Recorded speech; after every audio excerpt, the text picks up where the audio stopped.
It's Friday evening and I welcome you to the evening news bulletin at 6 p.m. Tonight, coming up in the bulletin, we are live in Parliament for the very latest regarding the approval of the 2022 budget as the Majority Caucus deserted Parliament as at 2 p.m.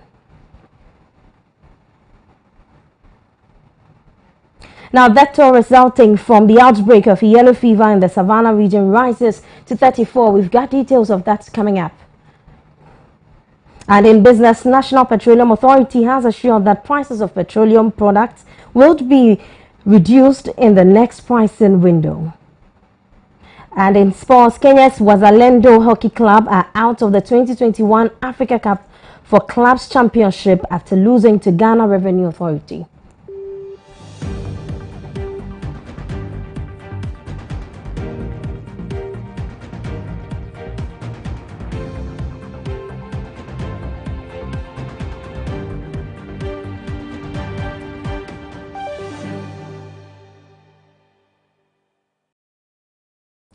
We'll bring you details of these and some more. We'll be crossing over to Parliament to speak to my colleague Reginald Adi, who's in Parliament, to speak to us on the ongoing or the happenings in Parliament. But don't forget, you're streaming live on Facebook on Adoatv Ghana and YouTube Adoatv GH. The news was brought to you by Vena Natural Mineral Water, CB Herbal Center, Blue Sea Ties and Accessories. I am Anastasia Badu, and to the principal story for tonight. The Minister of Agric not too long ago said as a result of the Planting for Food and Job initiative, a bunch of plantain is sold at 4 and 5 cedis respectively. Today we are looking at how an average Ghanaian can survive on his average wage of 15 cedis, if this is even possible to even begin with. The next report has been filed by Wilson Emmanuel.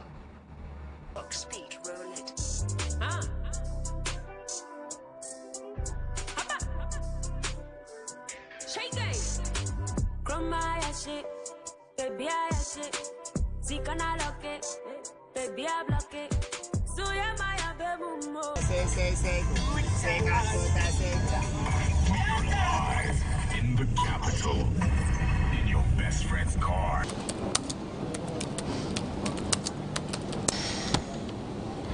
Ralph, talk about. Enko Joyce. Enko. Me and me did okuno. Go for rice. Well, ne mo ne boy inti meja idi.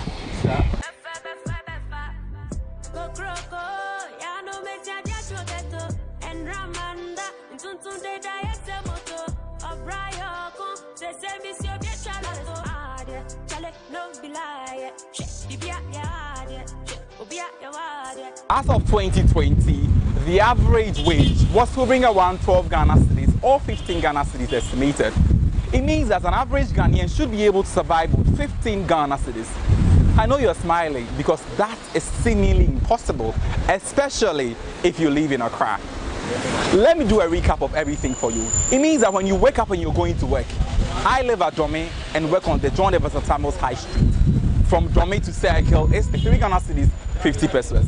And from Circle to Accra Post Office, it's 2 Ghana cedis. That is if you're coming by a commercial vehicle. In and out should give you 11 Ghana cedis, give or take. If you have 15 Ghana cedis, it means that you're supposed to survive on 4 Ghana cedis, which includes food and water. Well, on the Accra High Street, food, as you will take it, should be cheap because, of course, it's close to the Jamestown Fishing Harbour and Gamami, a typical place where you can get kenkey at any time of the day and anywhere. But trust me, over here, you are going to get kenkey around 3 Ghana cedis, 2 Ghana cedis if you find a good vendor. And for you to have a full-time lunch, it means you need 15 Ghana cedis. Yes, you heard me right. 15 Ghana cedis for an average person to have a full-blown lunch if you're an adult and you want to get satisfied. I'll be going to one of the food vendors, try to engage her, try to buy food, so you and I can witness how much you're supposed to pay if you want to survive in Ghana. I'm not joining today. Yaba nene yaba. Dokuno. Dokuno.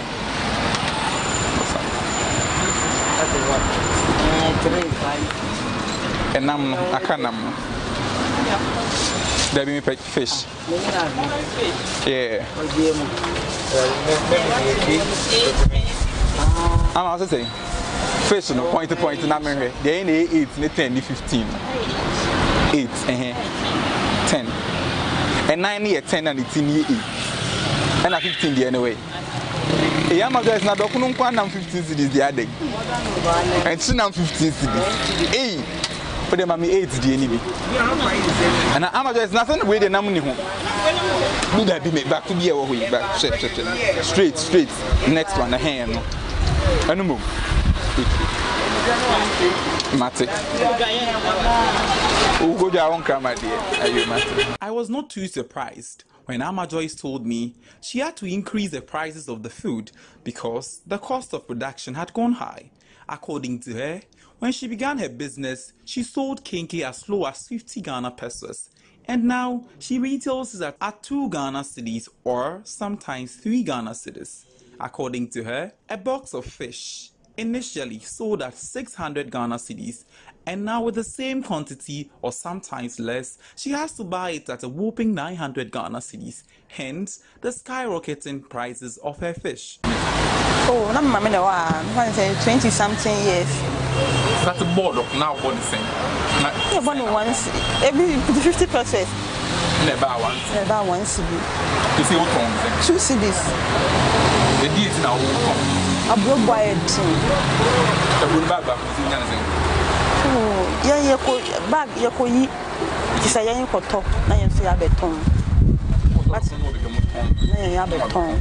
So, but I'm almost a blow back to go around 500. It depends. No one came out of the percent as you came out of the percent. First, a boy 50. You have a top 50 cedis. And number my almost 60, but I 60. But they say 50 cedis in the bar and do a 40 something. What do you do this now? Don't 40 something. Interesting. But then they inform me fish because no say Apple high answer fish it's then they inform me and also in so ne boy and I'm the boy and I'm say koto yen company man of party say we ramp man of party to me kwa ko tofe me koto e tema na me ma beton I know go ha oh na said the o penalty said the fine about. Well, there you have it. For a full course lunch for an adult, you need 15 to 20 Ghana cedis if you want to survive. And don't forget, this is a typical Ghana area. This is Accra. This is Jamestown. This is Akutulanti. This is Gamambi, where you can survive on 5 Ghana cedis. But it looks like you need 15 or 20 Ghana cedis. It means you cannot try this in East Legon, Trasaco, or Cantonment. My name is Emmanuel Wilson, reporting for Adoa News, Accra.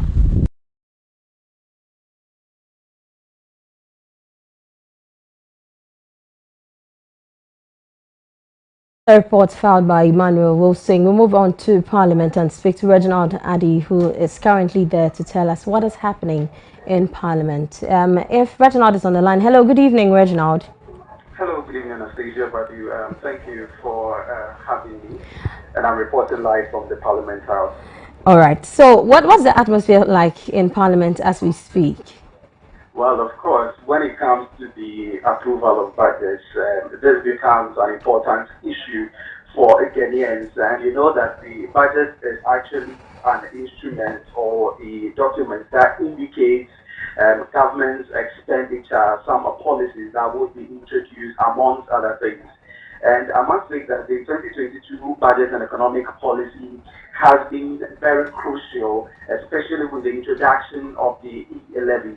So the atmosphere over here, yes, is quite tense, and the expectations are quite huge. Now remember that there's been several talks, especially from the minority side, indicating that they will came strongly against the budget. And lo and behold, before the speaker moved for a motion or the voting to be done, the minority leader Aruna Idris has indicated that if the E levy was not scrapped, they were not going to Reginald, yes. Before you give us details of what transpired between minority, we've heard earlier in the day that the speaker actually walked into the house and met an empty majority. What was the situation like on the other side of Parliament? Were the minority present, and what even constituted, if you know, to the absence of majority representatives in Parliament?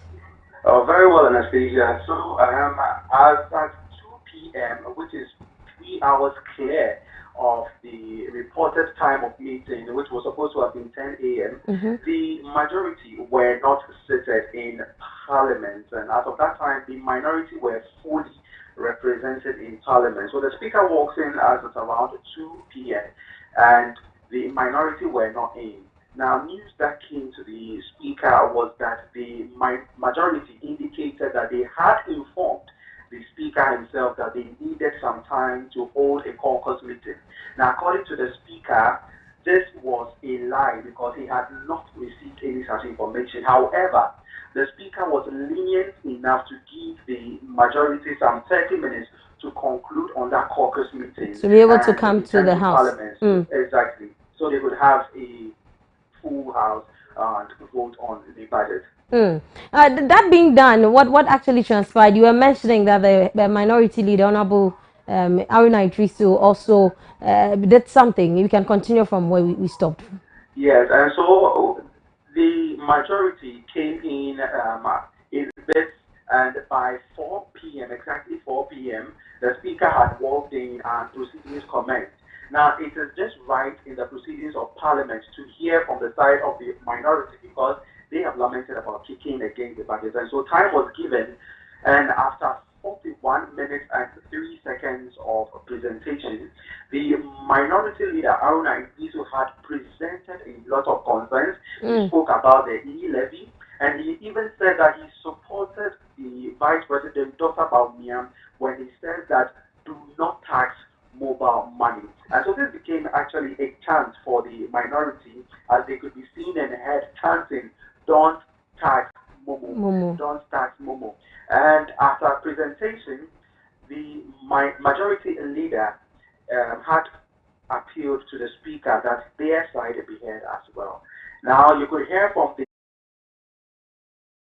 referred the NPC or the minority back to 2014, where they introduced several taxes and also scrapped off several benefits that some institutions were enjoying. Then after, the Speaker gave an opportunity for the Finance Minister to pray the House. Now, the Finance Minister's prayer was that we should consider the times that we are in and approve the budget. However, the Speaker lamented vehemently on the time that is given parliamentarians to debate on the budget, saying that 1 month to debate on the budget and to consider certain aspects of the budget was not enough, something that the finance minister is being implored to look at.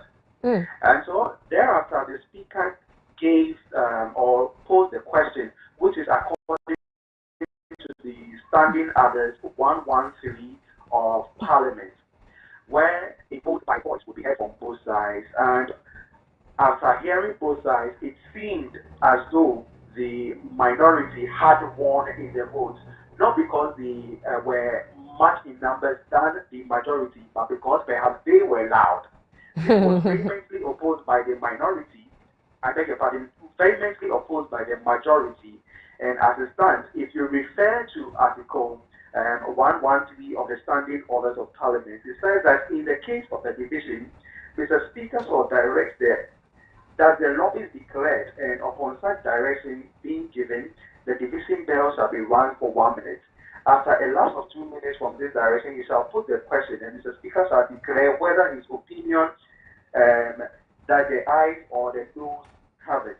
Now, if this opinion is opposed, then certainly the next thing would be to divide the House into two, majority and minority as it is, with 2 tellers from both sides, and they shall conduct a head count, and that shall be the order of the day. Now, if that also happens to fall in a draw, then the results will be declared null and void, and then another head count would be conducted. So this is what is currently ongoing, a debate as to how to vote on the budget. And as it seems, The majority are opposing the votes as well because a couple of their members are not present in the House, and this could go detrimental to the approval of the budget. Yeah. And if this happens, it would be the first time that a budget has been disapproved by the House. Now, as you know, the numbers 137 for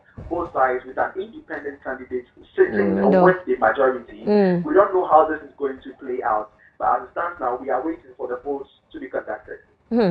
Interesting times and interesting things happening in Parliament. But you mentioned that the agitation is coming majorly from the minority side. Amongst all the taxes, which one happens to be the more the pressing one that actually members of Parliament are against?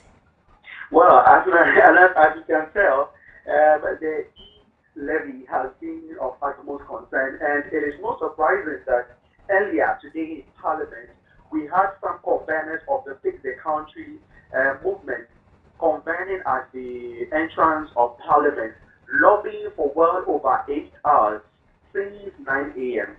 And as I speak now, I don't know if they are still there, but after 4 p.m. they were still there. So the levy has been of utmost importance. Now, there were some other questions that were posed by the minority leader in terms of contracts that were awarded in terms of the Agenda 111, that is the construction of hospitals, amongst other things. He was querying about the manner in which the contracts were awarded and who the contracts were awarded to. He says that the finance minister should come clear on that. Now, he also speaks about the USAT initiative that the 2022 budget seems to want to introduce. And he's also querying the finance minister to come out clear on how funds are going to be generated in this state as well. Now, one final thing that is dominant in the minority leaders' presentation is the collateralization of most of the agencies or most of the institutions that the NDC had put up, one like the ESLA, for instance, which he says that the current government is raking from but has collateralized, and spoke about our both sides in terms of Ijapa and the concession deal around it. He says that the collateralization of these institutions would not help. And so he turns the Ijapa as Ijaponi, saying that it will not help. So if you can hear on the background right now, this is the bell ringing, and this bell is going to split the house into two, and the bell is going to ring for 1 minute, after which there will be two representatives from both sides, both houses, exactly, and they are going to conduct a head count. Now, in the head count, a member is given the opportunity to indicate whether he feels that his vote was counted wrongly or perhaps he voted wrongly. Clearance will be given for that, and it's going to take a very long time. Exactly. That is, if we have a draw in this moment, there's going to be another head count. Yes. And perhaps the speaker would have to find another way of counting on the vote. Yeah, right. Okay, right now, before you go, I'm speaking about the finance minister being asked to clarify whom the contracts were awarded to and others. Do you think this is the reason why Ghanaians are also not in support of these many taxes that have been heavily put on us? Because others are saying that we know that taxes develop a country anyway, but as to the accountability of who was given what and how much was used, this information we do not have. In this country, it looks as if we all have our own minds. But do you think it is a major reason why people aren't happy about these taxes that have been imposed on us?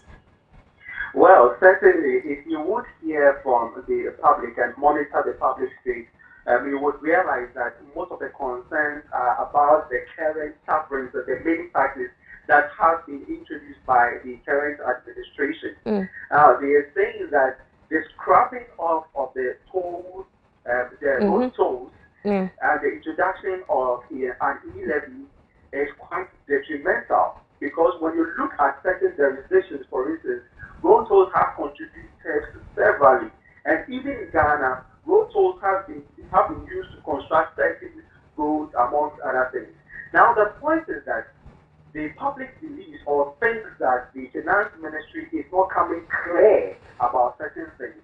You look at calls for the president to answer to the renting of chartered jets and the Ministry of the Security, Ministry of Security, not coming out clearly about the presidential travels. You ask yourself about Agenda 111. You ask yourself about one district, one factory. You ask yourself about several policies, and even the minority leader raised that you say one district, one factory, but there are districts in the upper east and the upper west regions, and they have not seen any share of one district, one factory. So you listen to the public space, you listen to the minority, and it seems as though there is some challenge somewhere with the finance ministry.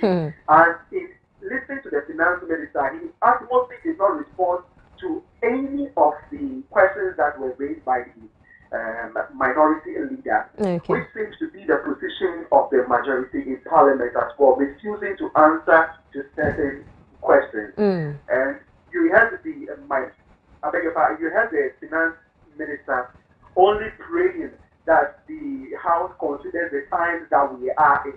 Exactly. Reginald, before you continue, the times we are in are very difficult times. And of course, we are not expecting that in such hard times we should be, we should have to put ourselves in this situation of paying so much. Meanwhile, those who make up the employment rate are just a few people. Reginald, I think we'll still come back to you in Parliament whilst it's still ongoing in there. We'll come back to you and then we'll see the headway. We'll see how things have gone in Parliament. Thank you so much for the time, and we'll keep you posted also. Well, thank you very much for having me, Anastasia. I will stand by and keep you updated on proceedings. I wish you were. I nearly said I hope this is not going to be the transition from the 7th Parliament to the 8th Parliament era, where we had to spend so much time in Parliament. We are almost in that time. Anyway, all the best. Thank you. And that was our parliamentary correspondent, Reginald Addy, giving us updates on what's happening in Parliament. We'll quickly move to some other stories. The Savannah Regional Health Directorate has revealed that 34 people have so far died from the recent outbreak of yellow fever in the Savannah region. This was made known during a stakeholder engagement to update the public on the outbreak of the disease and the response activities implemented to combat the spread of the virus at Damongo in the West Gonja municipality of the Savannah region. It was also revealed at the stakeholders meeting that all the 7 districts in the region have recorded cases of yellow fever, with the West Gonja municipal recording the highest number of cases. Reported cases from Sola Tuna Kalba, Bole district, and Central Gonja district. So I must say that for now, each of the 7 districts have reported cases. We have a total of 184 suspected cases, and the death toll now is 34, 13 from West Gonja, 8 from North Gonja, 3 from the others, and 1 for North East Gonja and East Gonja. The response is still the same. We are looking at communities that have reported cases and vaccinating successful people against the disease. We are checking on their immunization status and vaccinating all those who haven't been vaccinated against the disease. And we have cleared those communities in West Gonja and North Gonja. And we are continuing with the exercise too in the rest of the districts in the region. And so far, we initially received a total of 50,300 doses of yellow fever vaccines, and we have used part of our routine vaccines, and we have requested for 50,000 more doses to help cover these places. Dr. Chrysanthus Kubio spoke to the media on the state of the disease outbreak in the region. It is important for you to have the Aedes mosquito to transmit the virus. And with the studies that have been done in our region, we've realized that the parameters are there. The Aedes mosquitoes too are also there. as part of the investigation and the response, we had a team from Noguchi, the Memorial Institute of Medical Research, who took some samples in some of these affected communities and told us that the Aedes mosquito is present. And looking at the forest nature of the region, is ripe for the breeding of the mosquito. And because we also have the primates in the region, once they harbor the virus, and the one that will transmit is also available, it means that any person who is not protected against the yellow fever disease is susceptible once the virus is in the environment. And that is why we are encouraging all those who haven't received the vaccine to take the vaccine so that we can help prevent further spread of the disease. In all, 92 communities across the various districts in the Savannah region have had cases of the disease, with nomadic communities being the most hit areas. Story by Salifu Adam Jabu, Damango, Savannah region.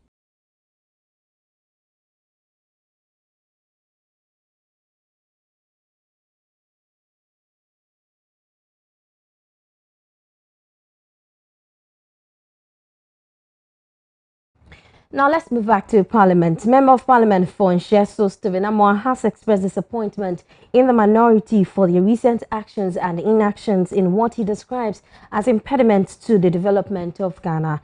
In a press conference in Parliament, the NPP legislator indicated that one of the most dangerous things in society is when decision-making processes are being influenced by deception. Thank you very much. Ladies and gentlemen, I have just two issues to discuss, very short, with you. And I hope they'll be given the needed prominence, because one of the most dangerous things in every society is when decision-making processes are being actually influenced by deception, lies, twisting of issues, propaganda, making the general public making decisions that will rather have adverse effect or impact on the nation. It's very dangerous. And its effect is cross-sectional. It doesn't matter one social stratum. And I think it's extremely important we take this thing out of politics and deal with facts and figures. In the first place, I would like to address the recent actions and inactions and positions of our brothers from the minority side in Parliament. It is crystal clear that they are demonstrating that because of the seemingly balance in Parliament, they want to put impediments in our ways going forward as a country, trying to disrupt all activities, impede everything about development and the progress of this country. And I think it is time we took these behaviors extremely serious, not as MPP or NDC, but even the media and the general public. I would like to let Ghanaians know that the NDC brothers who claim they love Ghana, who claim they are social democrats, who claim they are supposed to do pro-poor policies to enhance on the betterment of Ghanaians, upliftment of our standard of living, it is highly deceptive. It's not true. It's the opposite. One issue. Just recently, they were putting pressure on us to reduce taxes. That there's so much hardship that, in fact, it is an issue of urgency and emergency.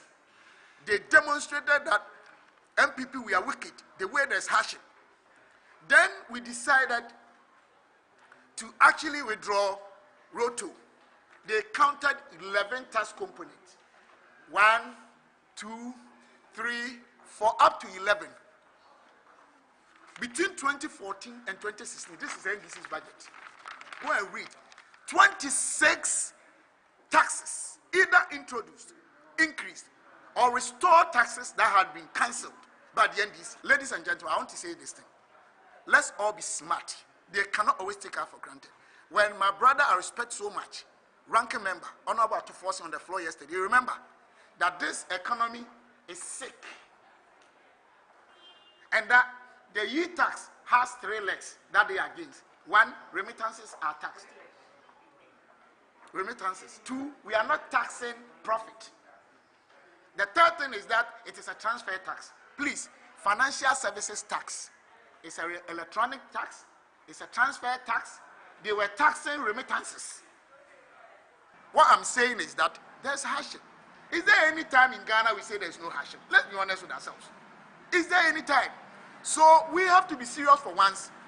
Allah, because I'm serious today, because everywhere you go, even some MPP guys are complaining because they have been misinformed. And any generation that is informed and deceived to make decisions, they are dead. In the Bible, it says that the young prophet was lied to by the old prophet because he believed he died. Deception kills society. Deception destroys society. Deception actually puts society in a deplorable state that can never be reversed. All that we are saying is that the best way to manage the congested fiscal space of this country, i.e. revenue generation, i.e. debt management, i.e. GDP growth, for long-term economic growth and stability, it is this one. Our last year shortfalls, revenue generation, was beyond almost 11 to 14%. Where are we getting it? Our effective tax rate as a country is negative. They should analyze that. Effective rate simply means that how my government is transferring or spending.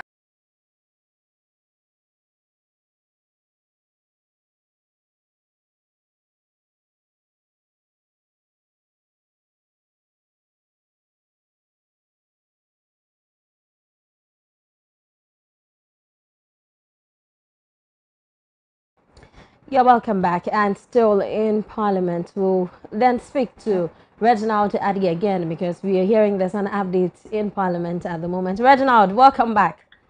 Thank you very much, Anastasia Bado. And so, the breaking news is that the majority have walked out. They have absconded Parliament as a result of the minority's call that before the head count and voting be conducted, ministers who are not members of Parliament excuse them from the House. Is this to say that there are ministers who are not members of Parliament present in Parliament? Are they there to represent those who are absent?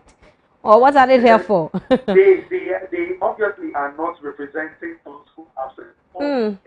Of they wanting to vote in favor of those who are not in Parliament. Okay. And let me also give an update that Kennedy Ejifon, who was reported to be in US at the moment, is in Ghana. Was seen in Parliament just a while ago. Now, when the minority called for the ministers who were not members of Parliament to exit, the minority actually pointed out some of these, of which the finance minister was part. And so they vehemently pressed on, the ministers had to leave. Now, upon their leaving, the majority also indicated that the General Secretary of the NDC, who was also sitting at the public gallery, exits Parliament. Now, the debate that the public gallery could be occupied by 80 other Ghanaians. And so the minority kicked against it, and out of this, a confusion emanated and majority walked out of Parliament. Is this now, to say they needed a platform to actually work out, or the situation really caused for that walkout? Great, so I was coming to that. So what really could seem the situation is that as it seems, the majority is outnumbered in Parliament today. Definitely. There are some members of Parliament, for instance, Honorable Adoa, who is not present in Parliament. And this could go against the majority in terms of headcount and voting. And so one would say that this was quite strategic for the majority to win time, because as it stands now, the Speaker has called to suspend the approval of the budget per Article 104 of the Standing Orders of Parliament. And so this is the situation now. Majority have absconded Parliament. And so what was the position of Speaker then? If they have just left, what is Speaker's position at the moment? Has he said anything? What are the comments that have come in so far? So the Speaker's final statement before I excuse myself to give you this update was to suspend the House. And as it stands, I am monitoring from another screen on the Foria. As it stands, the Speaker is just exiting Parliament, and I don't know what the conclusion is, but the last conclusion I got was that he was going to suspend the approval for today. Anyway, like you said, it's going to be the first time such a thing will be happening. I hope you still keep us updated, but thank you very much for the time, Reginald. Thank you for having me and speak about this. On to some other things. All right. All the best anyway. And that was Reginald Addy again from Parliament. And it looks like it's been Parliament or sitting has been suspended by Speaker Alban Smana Bagbing. Now let's still dwell on that. And it says from the General Secretary of the ruling New Patriotic Party, John Boydu says the Right Honourable Speaker of Parliament, Alban Smana Kingsford Bagbing, has become a braggart, having been selected as the Speaker. He stressed that Alban Bagbing has become too boastful of his position. John Boydu iterated this at a press conference today. Independent candidates. It is obviously, you been speaker or fit the other side. You speaker or fit the other side. Speaker there, you referee. Speaker won't get part of the debate. Speaker, I'm saying, any crowd do. Abroso, if you say, Obian him say, your constitution say, we a speaker, in terms of the hierarchy, the president in New the vice president in New una uho as a chief justice. When majority leader argument kakra, me number 3, we are there number. Then you know Ghana, I bet you any number. Then you know Ghana, I bet you any number. Into the facts that one number into them. Who are number into there? What can we number 3 at the amount? Now say I will see some Supreme Court justice be akokase sa number 3 no crowd here. I feel we are number 2. Number 1 no crowd any woman because I say president to me, no bet to be president. No ye president we are number 2. So number 1. I believe say we all appreciate the challenges he's having. Coming from another party, from the governing party, you have some pressure from your people. Ejidi said, or you'll be matured. He's been in parliament from its inception, and he can hold on to his own. For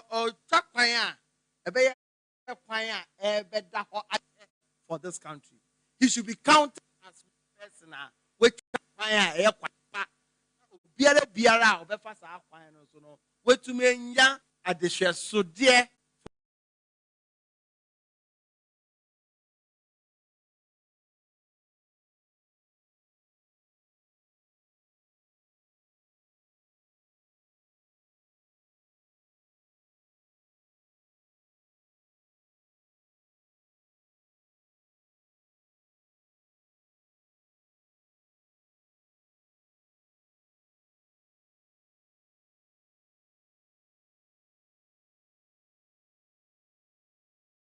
And as it stands now, the National Science and Maths quiz is still ongoing. And there was power outage, but I think it's back. And as it stands now, at the end of round 2, Persec is leading with about 22 points. As we finish with the news, we'll bring you updates as and when it's ready. But let's move on to some other stories. And after days of debate on the 2022 budget September presented in Parliament by the Finance Minister, Ken Ofori-Atta, there has been several disagreements over some of the taxes initiated in the budget.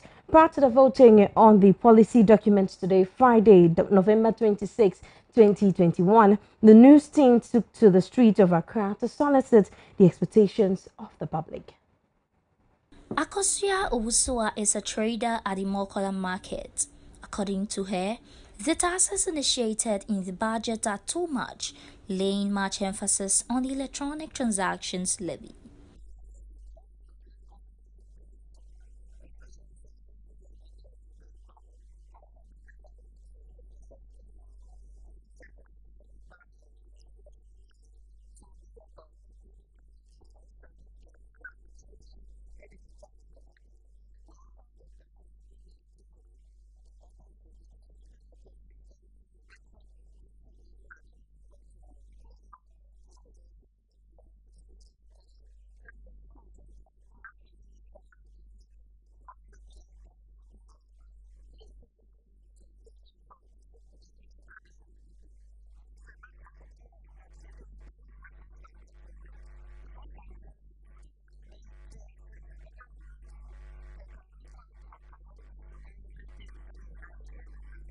Halidu also shares in the same sentiment.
For Amankwa Abwedu, a country cannot develop without taxes. Hence, he prefers an approval of the policy document.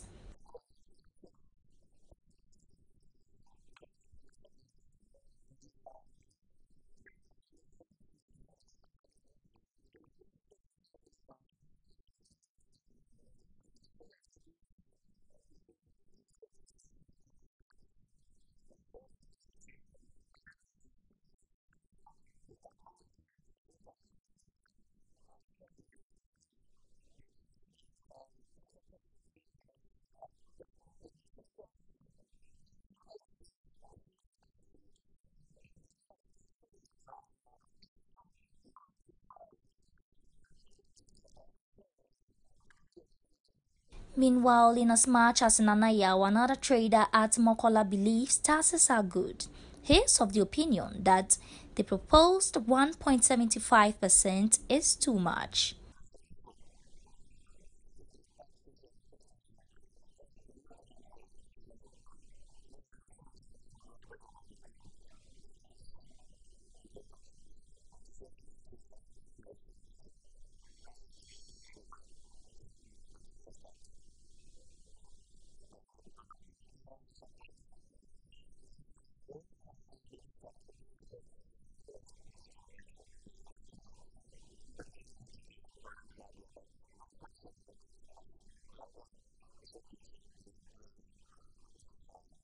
Vida poured out her frustrations over the introductions of the e-levy.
We'll go for a quick break at this point and we'll return shortly where NPA assures that fuel prices will reduce soon. We'll be right back.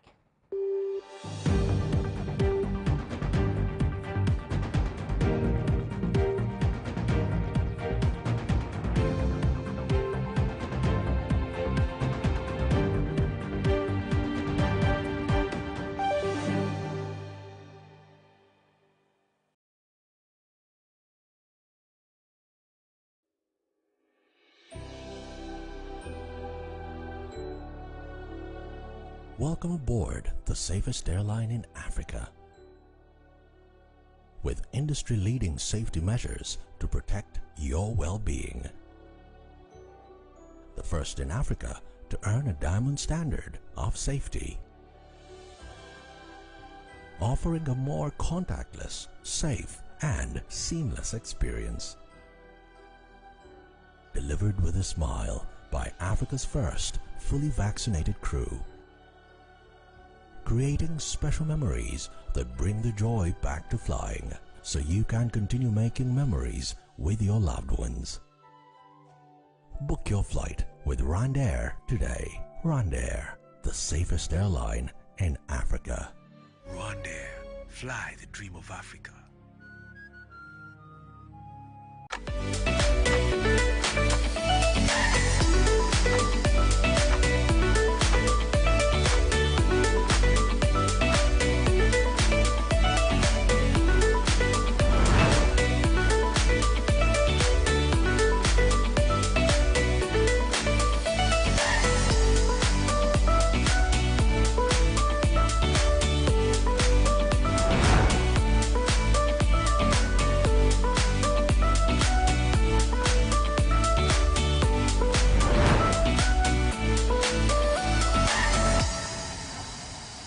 CB makeups now. I'm not correct. What's your best mankasa? That's it. Who anymore?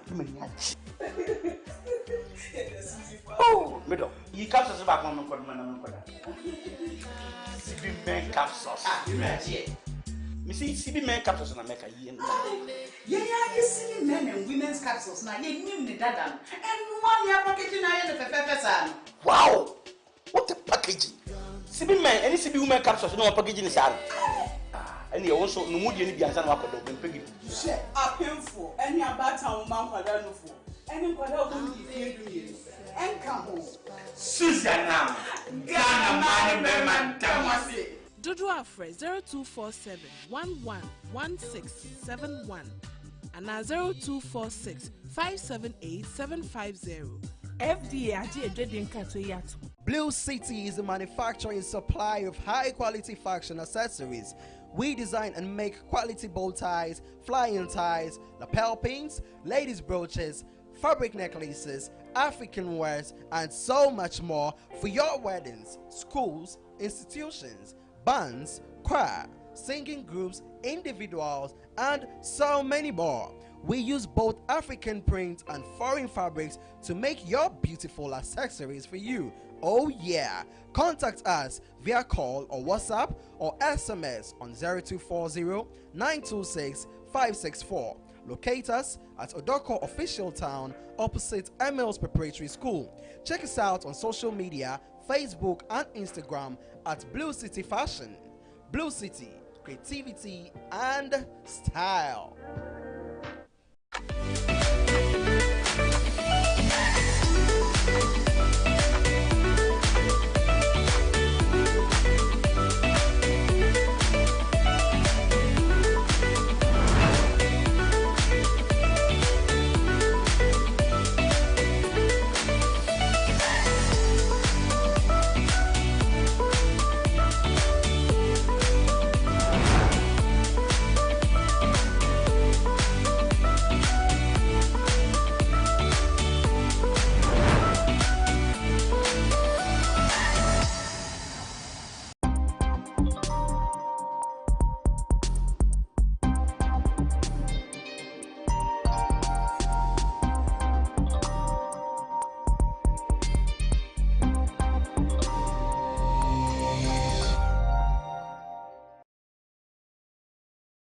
Yeah, welcome back to the business segment. And the National Petroleum Authority has assured that prices of petroleum products will be reduced in the next pricing window. The NPA says they have monitored the international market and it is obvious that the prices are likely to come down and this would affect prices in Ghana. Prices of fuel kept rising in Ghana until GOIL reduced its fuel by just 5 Ghana pesos. Currently, a litre of petrol and diesel are hovering between 6.85 Ghana cedis per litre for GOIL, 6.99 Ghana cedis for others, depending on which oil marketing company one is buying from. The National Petroleum Authority has assured that prices of petroleum products will be reduced in the next pricing window. NPA says they have monitored the international market and it is obvious that the prices are likely to come down, and this would also affect prices in Ghana. Head of pricing at the National Petroleum Authority, Abbas Ibrahim Fasunti, has assured some price reduction in fuel prices in the next pricing window, which is December 2021. According to him, Ghanaians would enjoy some cushioning after months of upward adjustment of fuel prices due to the increasing rate of petroleum products on the international market. The next pricing window is expected to begin in the first week of December 2021 this year.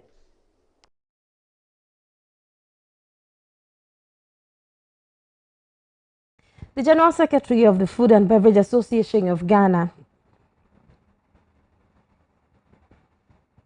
Samuel Ato Agri, has said Ghana needs to take off the bottlenecks to penetrate the West African market, stating that Ghana needs to have strong financing before the industry can partake in AFTA. He spoke with my colleague Nanya Makolisi.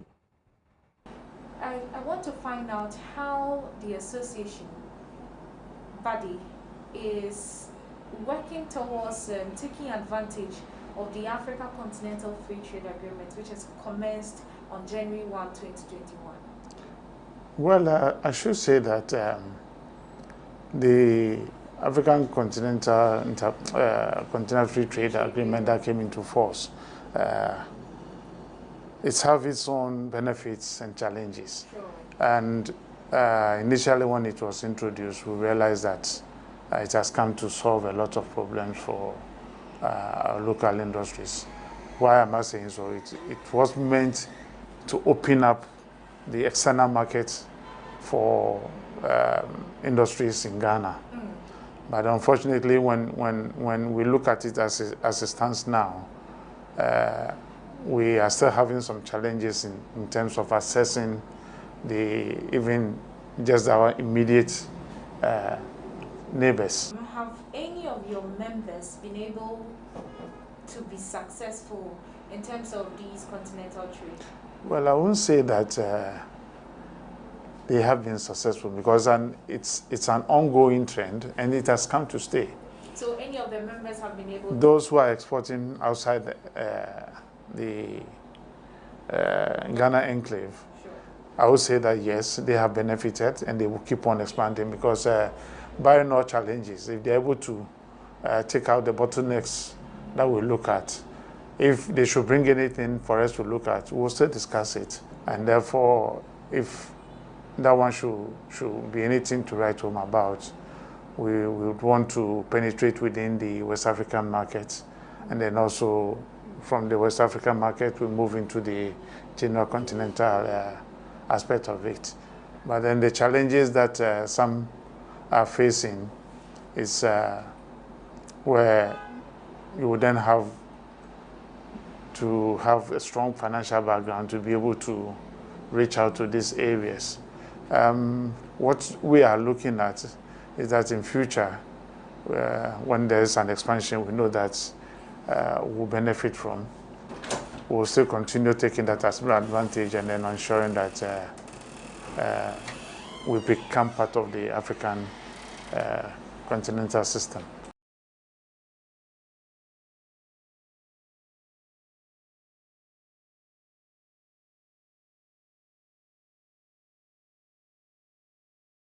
Sports tonight, King Faisal suffered their first season defeat on Friday when they lost 1-0 to Brecum Chelsea at the Golden City Park in a match day 4 encounter, whilst Asante Kotoko, who have picked 4 wins from 4 matches, heads to the west to face a side they defeated 2-0 last season.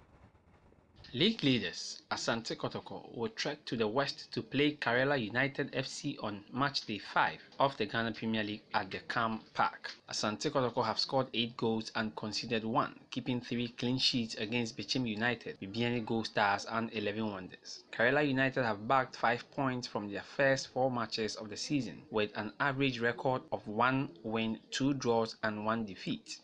They lost 2-0 to Mediama SC in a match day 4 contest on Monday, but that came after their opening day draw against Aduana FC at home.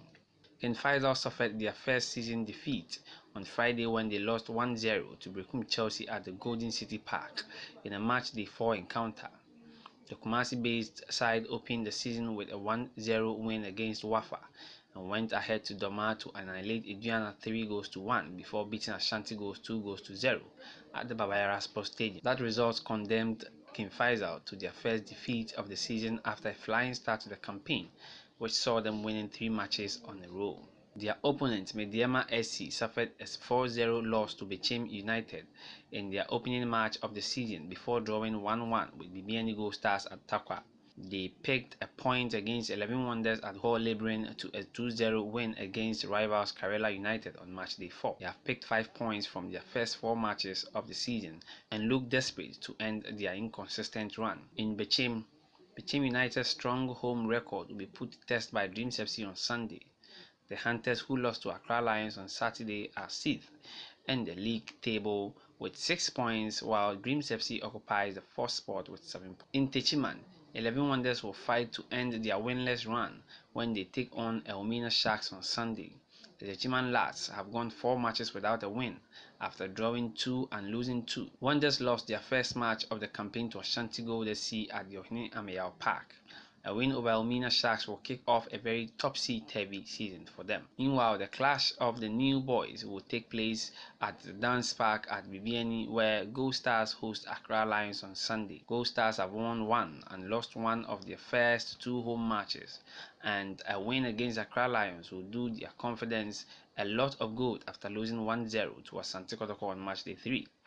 Wafa would also play Accra Great Olympics at the Wafa Park on Sunday.